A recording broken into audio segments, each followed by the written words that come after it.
17 दिसंबर 1995 को वेस्ट बंगाल के पुरुलिया डिस्ट्रिक्ट में झरबांगापाड़ा काशीपुर में एक शांत रात थी। सब कोई सो रहे थे, तभी आसमान से एक अजीब सी आवाज आई। लोगों ने सोचा शायद हेलीकॉप्टर जा रहा है, लेकिन थोड़ी देर के बाद आसमान से पैराशूट वाले बॉक्सेस गिरने लगे। सुबह जब गांव वाले खेतों में पहुंचे और वो बॉक्स में देखा AK-47 ग्रेनाइड्स और रॉकेट लॉन्चर जैसे खतरनाक चीज थी। वहां पे पुरुलिया आर्म ड्रॉप के भारत के इतिहास में सबसे बड़ी मिस्ट्री ऑपरेशन। प्लेन थी एंटोनोव AN-26 लेथबियन में registered YLNDB twin engine cargo plane, जो छोटी रनवे पर भी लैंड कर सकती थी। क्रू में 6 जन थे, 5 लेथबियन पायलट्स और एक British arm dealer Peter bleach.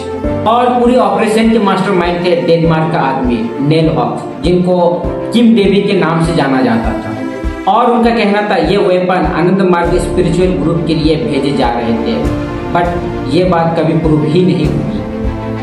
14 दिसंबर 1995 को बुल्गारिया के बुर्गस एयरपोर्ट से आर्म लोड किए गए। प्लेन की ऑफिशियल रूट थी रेगा, कराची और बैंकॉक। प्लेन ने 1995 को फर्स्ट रीफिलिंग के लिए पाकिस्तान के कराची एयरपोर्ट में उतरी। पाकिस्तान अथॉरिटीज को बताया कि ये कार्गो प्लेन बैंकॉक जा रही है, तो किसी ने शक भी नहीं की। पर यहाँ तक तो प्लेन का रूट ठीक था, इसके बाद प्लेन का रूट गड़बड़ हो जाता है।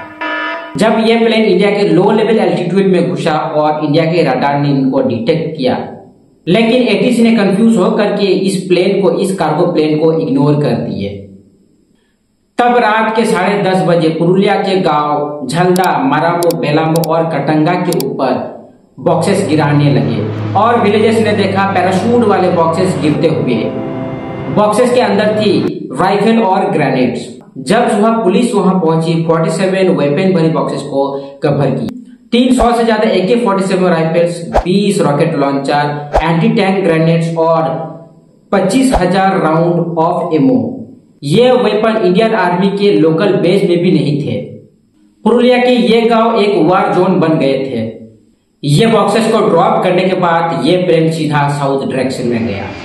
21 दिसंबर 1995 को रीफिलिंग के लिए चेन्नई एयरपोर्ट में परमिशन मांगा, पर चेन्नई एयरपोर्ट ने परमिशन नहीं दिया। प्लेन ने डायरेक्शन चेंज करके बैंकॉक में लैंड किया। 18 से 20 दिसंबर तक प्लेन वहां रुकी थी। 21 दिसंबर 1995 को ये cargo plane bay of Bengal होकर के भाग रहे थे, लेकिन इंडियन एयरफोर्स ने मजबूर किया लैंड होने के लिए। You are ordered to land immediately. Plane को फोर्स करके मजबूर करके मुंबई के सेंटाक्रूज एयरपोर्ट में उतराया गया। 50 years and counting, but India won't get this man custody.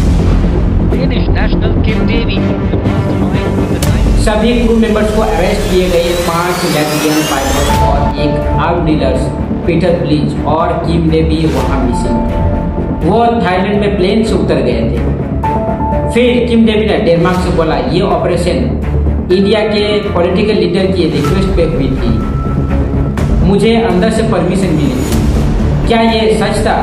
India के अंदर से पॉलिटिकल लीडर कोई प्लानिंग कर रहा था?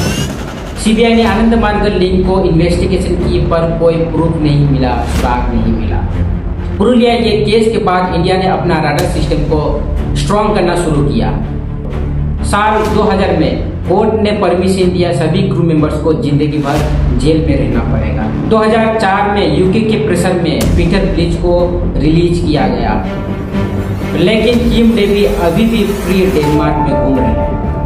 आज 20 साल बाद भी मिस्ट्री जिंदा है। किसने प्लान किया था? क्या कोई पॉलिटिकल लीडर कनेक्टेड थे? क्या आनंद मार्ग कनेक्टेड थे?